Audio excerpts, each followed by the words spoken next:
Muling nag-donate ng dugo ang 63 taong gulang na si Evelyn Puntilan sa isinagawang blood donation drive sa lungsod ng Baguio City. Ito ang pangalawang pagkakataon na sumailalim sa proseso ang nasabing senior citizen matapos pumasa sa screening. Bahagi niya, hindi niya iniisip ang kanyang edad sa pagbibigay ng dugo at lagi siyang umaasa na makapasa sa screening. Feeling ano pa rin, parang hindi ka senior ba? Ganon, ang pakiramdam. Hindi mo nararamdaman yung nanghihina ka.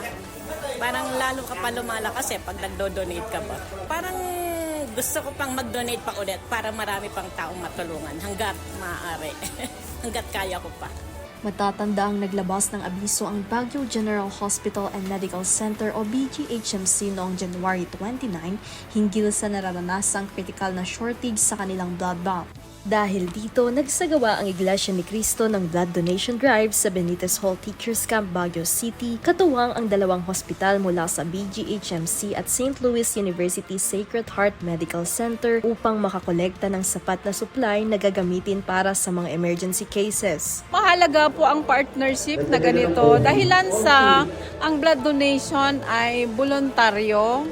Hindi binabayaran. Dudugtungan natin ang kanilang buhay, nakakagaan para sa loob nila na instead na maghahanap ng mga donor para sa kanila ay meron na kagad, ready tayong dugo.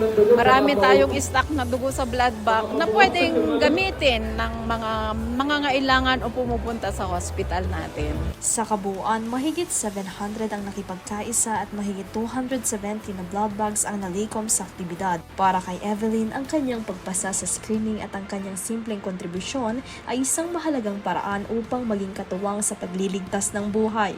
Kahit pala ganito lang ako, kahit mahirap lang, walang kakayahan sa buhay,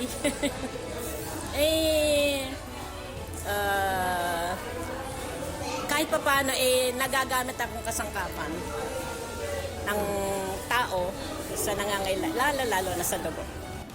Mula dito sa Baguio City, Benguet, Joanna Viray para sa Mata ng Agila, Northern Luzon, matatag, matapang, matapat.